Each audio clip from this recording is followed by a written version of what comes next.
দেশে ফিরছেন খালেদা জিয়া, মাকে নিয়ে বিমানবন্দরে তারেক রহমান, ঢাকায় ব্যাপক সংবর্ধনার প্রস্তুতি বিএনপি। আলাদা স্বাস্থ্য সেবা কমিশন এবং পে স্কেল গঠনের সুপারিশ সংস্কার কমিশনের দ্রুত বাস্তবায়নের নির্দেশ। নির্বাচন নিয়ে কোনো চাপ নেই, সংস্কারের জন্য অন্তর্বর্তী সরকারকে প্রয়োজনীয় সময় দেওয়ার পক্ষে ইইউ। বিসিবির সাবেক সভাপতি পাপন এবং সাবেক পরিচালক মল্লিকের বিরুদ্ধে ৮০০ কোটি টাকার দুর্নীতির অভিযোগে দুদকের মামলা।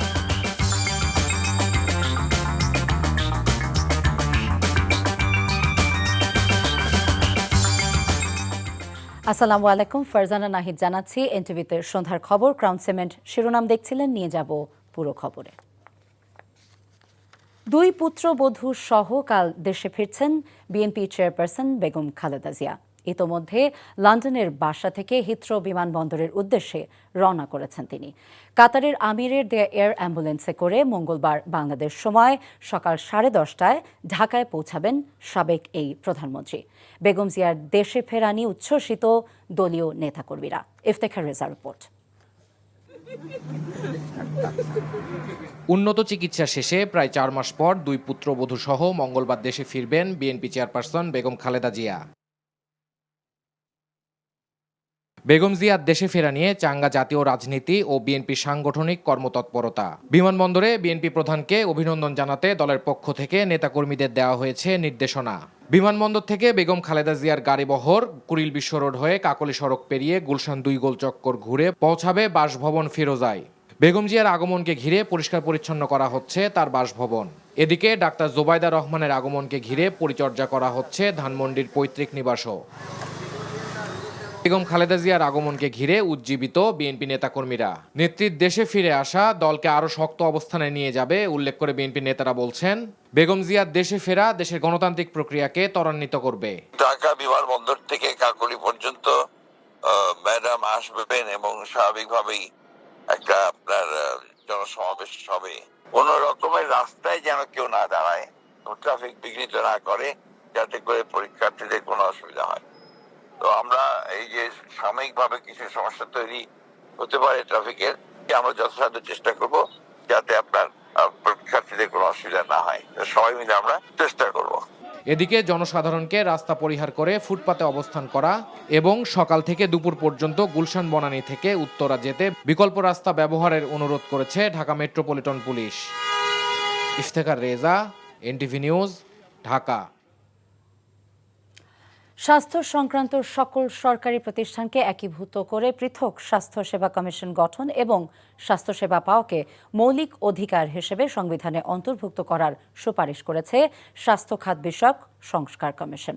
Doctor A K. আজাদ খানের নেতৃত্বে গঠিত কমিশন আজ অন্তর্বর্তীকালীন সরকারের প্রধান উপদেষ্টার কাছে এই সংক্রান্ত প্রতিবেদন তুলে দেন। স্বাস্থ্য খাতকে বিচার বিভাগের মতো পৃথক করে সরকারের প্রত্যক্ষ নিয়ন্ত্রণের বাইরে রাখার কথাও বলা হয়েছে এই প্রতিবেদনে, যেখানে এই খাতের জন্য আলাদা পে স্কেল প্রণয়নের সুপারিশ করা হয়। এছাড়া জিডিপির 5% এবং জাতীয় বাজেটের 15% স্বাস্থ্য খাতে বরাদ্দের কথা বলা হয়।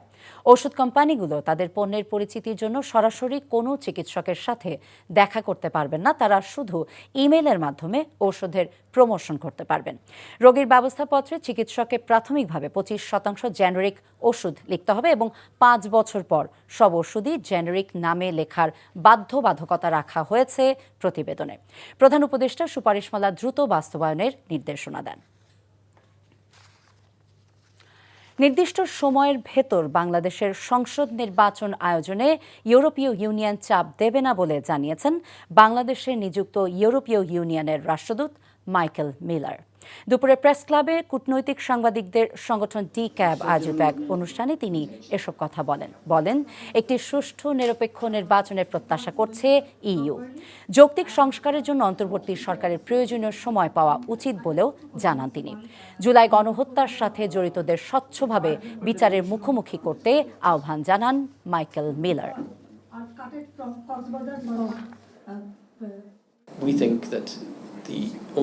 ইউরোপীয় ইউনিয়ন মনে করে বাংলাদেশের রাজনৈতিক রূপান্তর গণতান্ত্রিক নির্বাচনের দিকে নিয়ে যাবে এবং আমরা নির্বাচনের তারিখ নিয়ে কোনো চাপও দিচ্ছি না। আমরা মনে করি সংস্কার কাজের জন্য অন্তর্বর্তী সরকারকে যথেষ্ট সময় দিতে হবে। রাজনীতিকরণে সাংবাদিকদের অধিকারহীনতার মূল কারণ বলে মন্তব্য করেছেন তথ্য উপদেষ্টা মাহফুজ আলম। বলেন, কোনো গণমাধ্যম বন্ধ করা বা সাংবাদিক চাকরিচ্যুত করা সরকারের নীতিমালায় নেই। তবে ফ্যাসিস্টদের সহযোগী গণমাধ্যমগুলোর কর্মকাণ্ড তদন্ত করবে সরকার। দুপুরে সাংবাদিক কল্যাণ ট্রাস্টের সেমিনারে এসব কথা বলেন তিনি। এদিকে বিগত ফ্যাসিস্ট সরকারের আমলে সাংবাদিকদের ওপর সব মিথ্যা মামলা বাতিলের দাবি জানিয়েছেন সিনিয়র সাংবাদিকরা। বিপ্লবের উদ্দেশ্য পূরণ না করে অন্তর্বর্তীকালীন সরকারের ক্ষমতা ছাড়ার কোনো সুযোগ নেই বলে মন্তব্য করেন সাংবাদিক মাহমুদুর রহমান।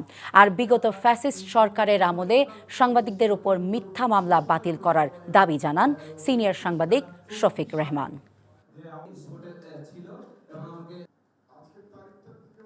ফ্যাসিস্ট শক্তি এখনো বাংলাদেশে আছে। বর্তমান সরকারের দুটি কাজ অবশ্যই করতে হবে। যারা ফ্যাসিস্ট হত্যাকাণ্ডে অত্যাচারের মধ্যে জড়িত ছিল তাদের বিচার করতে হবে। বিপ্লব করে আপনাকে ক্ষমতায় বসানো হয়েছে, কাজে বিপ্লব সম্পন্ন করেই আপনাকে যেতে হবে। মধ্যপথে যাওয়ার আপনার কোনো সুযোগ নাই। আওয়ামী লীগের আমলে যে গণমাধ্যমগুলোর লাইসেন্স দেওয়া হয়েছিল ওগুলো আমরা তদন্ত করি এবং এই অনুমোদনের নীতিতে এরা কিভাবে বাংলাদেশের জনগণের বিরুদ্ধে অবস্থান নিচ্ছে। আমরা সরকার থেকে চাই না কোনো সাংবাদিককে আরবিট্রারি উইদাউট এনি নোটিস চাকরিচ্যুত করা হোক। দীপ্ত টিভি এমন ভাবে টেলিভিশনটা নিজেরা বন্ধ করে দিল যেন মনে হলো সরকার বন্ধ করেছে, কিন্তু সরকার তো বন্ধ করেনি। এবং আমাদের সরকারের নীতিমালা হচ্ছে আমরা কোনো কিছু বন্ধ করব না। দর্শক, বেগম খালেদা জিয়ার দেশে ফেরার খবর জানাতে লন্ডন থেকে যুক্ত হচ্ছেন এনটিভি ইউরোপ প্রতিনিধি মোহাম্মদ মাসুদুজ্জামান। মাসুদ, আমাদেরকে জানাবেন বেগম খালেদা জিয়া বিমানবন্দরে পৌঁছেছেন কিনা এবং এয়ার অ্যাম্বুলেন্সটি কখন ছাড়বে? ধন্যবাদ ফারহানা। আমি এই মুহূর্তে আছি রয়্যাল সুটের এখানে, আপনারা জানেন ভিআইপি লঞ্চের সামনে। একটু আগেই আনুমানিক 10 মিনিট থেকে 15 মিনিটের মধ্যে অলরেডি বেগম জিয়া ও তার বহরের গাড়ি ভিআইপি লঞ্চের ভিতরে প্রবেশ করে গেছে। শত শত নেতাকর্মীরা তাকে ঘিরে ধরেছিল, পুলিশ এসে এটা কন্ট্রোল করেছে। এখনো শত শত নেতা কর্মীরা বৈরী আবহাওয়ার মধ্যেও তারা অপেক্ষমান, যদিও নেত্রী অলরেডি ভিতরে ঢুকে গেছেন। উনার ফ্লাইটটি হবে আনুমানিক 4টা 15 মিনিটে, এরকমটি আশা করা যাচ্ছে। ফারহানা। বাংলাদেশ ক্রিকেট বোর্ডের সাবেক সভাপতি নাজমুল হাসান পাপন এবং সাবেক পরিচালক ইসমাইল হায়দার মল্লিকের বিরুদ্ধে 800 কোটি টাকার সন্দেহজনক লেনদেনের প্রমাণ পাওয়ায় মামলা করার সিদ্ধান্ত নিয়েছে দুর্নীতি দমন কমিশন। দুদকের অনুসন্ধানে পাপন দম্পতির প্রায় 33 কোটি টাকার জ্ঞাত আয় বহির্ভূত সম্পদের সন্ধান মিলেছে। এরই মধ্যে কমিশনের অনুমোদন পাওয়ায় মামলা করতে যাচ্ছে দুদক। গত 28 এপ্রিল পাপনের দুর্নীতির খোঁজে পূর্বাঞ্চলে স্টেডিয়ামের নির্মাণ, বিপিএল এর খরচ, আইসিসির বৈশ্বিক টুর্নামেন্টে ব্যয়, বিদেশি কোচ নিয়োগে খরচ সহ 27 ধরনের নথি তলব করে বিসিবিতে চিঠি দেয় দুদক। পাপনের বিরুদ্ধে প্রায় 800 কোটি টাকা সন্দেহজনক লেনদেনের প্রমাণ পেয়েছে দুদক। আরেক পরিচালক ইসমাইল হায়দার মল্লিকের বিরুদ্ধে আছে 3 কোটি 30 লাখ টাকার সন্দেহজনক লেনদেনের প্রমাণ। অন্যদিকে বিসিবির অর্থ লুটপাটের ঘটনায় পৃথক আরও একটি অনুসন্ধান চলমান রয়েছে, যার খোঁজে বিভিন্ন দপ্তরে চিঠি পাঠাচ্ছে দুদক। 20টি অ্যাকাউন্ট এর মাধ্যমে ঘুষ দুর্নীতির মাধ্যমে অর্জিত 742 কোটি 73,84,686 টাকার সন্দেহজনক লেনদেনের অপরাধে মানি লন্ডারিং প্রতিরোধ আইন 2012 এর সংশ্লিষ্ট ধারায় একটি মামলা রুজুর সুপারিশ করেছে কমিশন। জাতীয় নাগরিক পার্টির দক্ষিণাঞ্চলের মুখ্য সংগঠক হাসনাত আবদুল্লাহর ওপর হামলার ঘটনায় গাজীপুরে একটি হত্যা চেষ্টা মামলা দায়ের করা হয়েছে। জাতীয় নাগরিক পার্টির গাজীপুর জেলা এবং মহানগর প্রতিনিধি খন্দকার আলামিন বাদী হয়ে বাসন থানায় ওই হত্যা চেষ্টা মামলা দায়ের করেন। এদিকে গাজীপুরে হাসনাত আবদুল্লাহ এবং তার সহযোগীদের উপর হামলার ঘটনায় গত রাতে অভিযান চালিয়ে 54 জনকে আটক করেছে পুলিশ।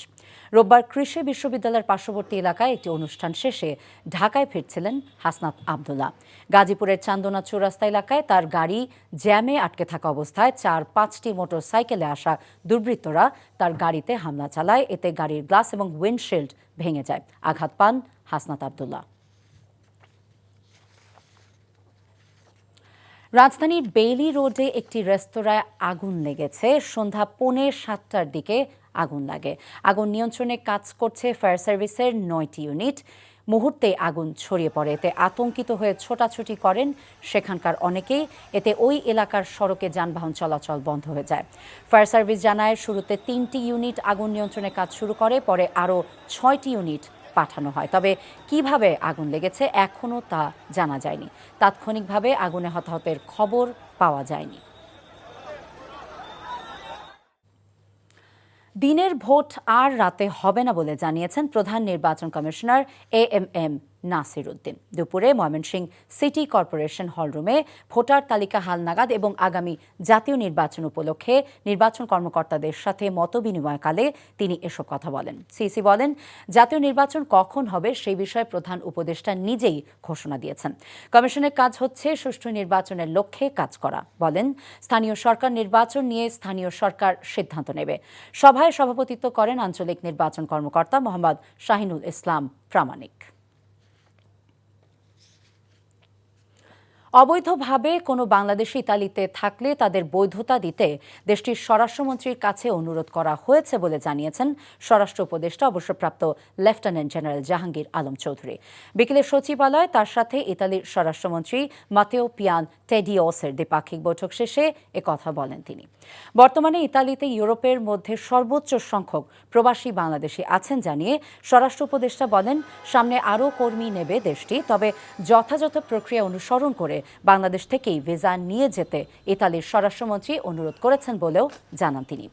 এ সময় সাংবাদিকদের প্রশ্নের জবাবে স্বরাষ্ট্র উপদেষ্টা বলেন, এনসিপি নেতা হাসনাত আবদুল্লাহর ওপর হামলার ঘটনার সাথে জড়িতদের ছাড় দেয়া হবে না। ভবিষ্যতে কেউ চেষ্টা করলে তাদেরও ঘটনার আগেই প্রতিহত করার চেষ্টা করবে আইন শৃঙ্খলা রক্ষাকারী বাহিনী। যারা এইটা দুই একটা ঘটনা ঘটার চেষ্টা করবে তাদের কাউরে ছাড় দেওয়া হবে না। কালকে আপনারাই জানেন যে 54 জন অলরেডি আমরা কিন্তু রাত্রেই কিন্তু তাদের ধরে ফেলছি। কারণ ভবিষ্যতে যদি কেউ করার চেষ্টা করে আমরা এই ঘটনা ঘটার আগেই যেন ধরতে পারি, এই ব্যবস্থা আমরা করব। যারা ধরেন যে এই দিক দিয়ে যে ওই দেশের ভিসা না নিলে সেই তো ইনফ্যাক্ট অবৈধ হয়ে যায়। বা তারপর আমরা একটা তাদের রিকোয়েস্ট করছি এইভাবেও যারা গেছে তাদের জন্য বৈধতা দিয়ে দেয়।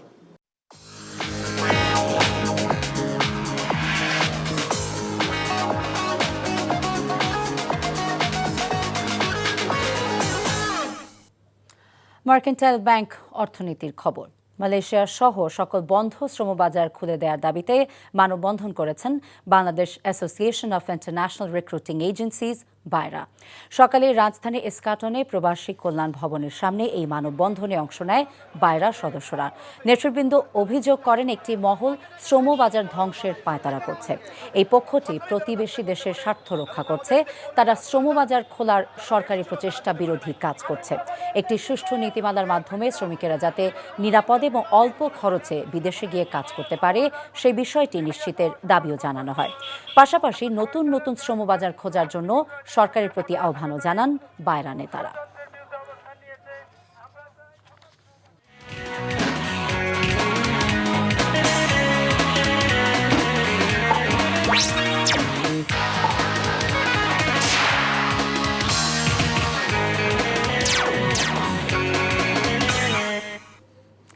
ইস্পাহানি প্রিমিয়াম টি খেলার খবর। 2 টেস্ট, 3 ওয়ানডে এবং T20 খেলতে জুনের শেষ ভাগে শ্রীলঙ্কা যাবে বাংলাদেশ দল। 3 ফরম্যাটের এই সিরিজের সূচি চূড়ান্ত করেছে লঙ্কান ক্রিকেট। গল কলম্বো ক্যান্ডি ডাম্বুলাতে হবে 3 ফরম্যাটের 8টি ম্যাচ। 3 ফরম্যাটের ম্যাচ খেলতে আগামী 13 জুন লঙ্কা পৌঁছাবে বাংলাদেশ দল। 17 জুন গলে প্রথম টেস্ট এবং দ্বিতীয় শেষ টেস্ট অনুষ্ঠিত হবে কলম্বোতে। কলম্বোতে 2 ও 5 জুলাই 2 ওয়ানডে খেলে 8 জুলাই পাল্লেকেলেতে শেষ ওয়ানডে খেলবেন লাল সবুজরা। আগামী 13 জুলাই পাল্লেকেলেতেই শুরু হবে T20 সিরিজ।